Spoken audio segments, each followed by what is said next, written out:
Can you speak on like, cause you see D Rose and I had knee problems. People don't understand like how hard mentally it is to sit here and go to a gym every day and put in the work to try to get back and play. It's tough, man. Like it's always like you got good days, you got bad days. And some days you like, man, I feel good, I'm gonna be back to myself. Turn around the next day, you be like, damn, I ain't gonna be myself again. You know what I mean? Like I had those problems. I had a bone spur in my Achilles that I really took out to fix it. And almost had to cut my foot off. I had 3 infections.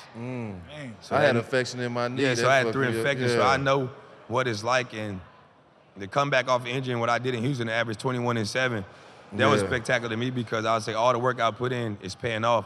But my mindset is when I step between these 4 lines, whatever injury I had, I don't think about it. Because if you think about it a lot, you're never going to get back to yourself, and then you end up re-injuring yourself for trying to compensate.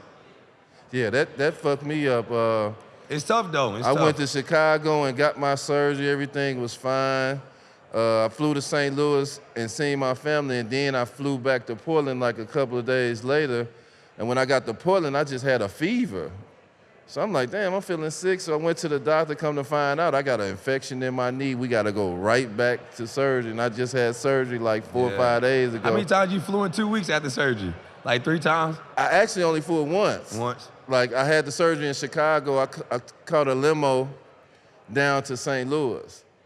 And then when I was in St. Louis, I was feeling the fever down there. And when I got to Portland, went to see the doctor, and the doctor was like, yeah, you got an infection. Now you set back another 4 or 6 weeks. Yeah. Now your timetable might have been 4 months. Now it's 6 to 8 months. Now you already like, go damn. right back up in there and get that cleaned out. It's just crazy, man, with these, and they don't really say, and with the technology now these days, it's so much better, though. It's so much These different. kids training all type of stuff at 5 years old. They know how to protect your body a little bit more than they used to with us. So that's why I tip my hat off to, like, even you, when you came back and fought, because I know it takes a lot mentally and physically to come back and play at that high level, you know what I'm saying? And sometimes you don't be the same person that you be, but your IQ is there. Yeah. Yeah, you might not have the same athleticism and the same speed, but like, can you still run the game? Like, that's for me, that's where my IQ come in, that's where my point guard skills come in, where I can still push the pace, and I don't have to go get 20 and 10 every night, but I can get open shots for my teammates by pushing the pace, by running the pick and roll and finding the right guys. So, like you said, it's a mind game, though. Like, you got to be mentally strong for it, and it get tough at times. This is the part of it that a lot of people, some young NBA players, the younger ones more so than the older ones, right? Because I saw this in my career. You in Houston, you've done everything you've done, and then you know what I'm saying, you who you are, you've established and accomplished what you accomplished, and now you had to battle back from injury. Like you said, you came back, you averaged 21-7. How difficult is it to listen to an organization or a team say, that's cool, but we want to develop this young guy and we want to go a different direction? When you sitting here and you know the game, and this is part of the whole, this is the business of it. This is when you, like, if you hadn't already learned, but this is when the business of the whole thing rears its ugly head. How tough and difficult is it to deal with when your whole life you've been in a position where I eat what I kill? If I go out here and I earn this, I get this. And this is a time where it's like, this don't matter. You don't eat what you kill. And these are the politics of, like, how hard, talk about how, and this is from, like, we can speak from it from our level, but you can speak from it from an all-NBA, max player, all-star type level. I think that's something that, like, if I go back and do it again, I would do it a different way. But at that time, like you said, I'm too competitive, I'm a dog. Like, I know, like, if you're telling me, but they told me, like, if we know you can win the spot, we're going to have the spot if we play you, but we don't want to go that route. And I'm like, damn, why? Like, we had an okay year last year, it wasn't bad. But that's where, like, my maturity come in now. Like, I can accept that and know, like, whatever role is going to, I can accept that. But at that time, you can't tell me going into a training camp, I'm going to line y'all two up and y'all compete. I feel like I'm going to outbeat everybody. Right. Yeah. Unless you got, like, an all-NBA player in front of me that's that guy, I feel like I can win that spot. So that was difficult to deal with, especially coming off injury.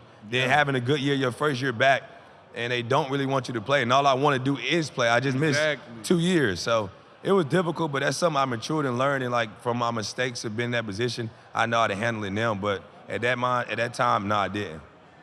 I feel like even in dealing with it the way you did, like, maybe you say like you know better than me. Maybe you didn't handle it perfectly, but I still feel like you handled it better than a lot of people would in your position because you went quietly. Yeah. Whether it was, you know what I'm saying, like to the public, it didn't come out like, oh, he tripping. Like you sat, you was on the bench, you was in, you know what I'm saying, it looked like you was supporting your teammates and stuff. So it was When like I got to that point, I was like, my job is to mentor them now.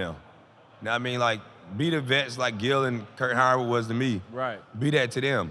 And they all was asking me questions like, bro, how I do this, how I do that. I'm telling them through the game, like coming to me on the sideline, like I got a clipboard, like what I should do right here, like what pass you see, like, and they're begging them to play me. Like they wanted to play with me because we were scrimmaging practice to play 1-on-1, 2-on-2.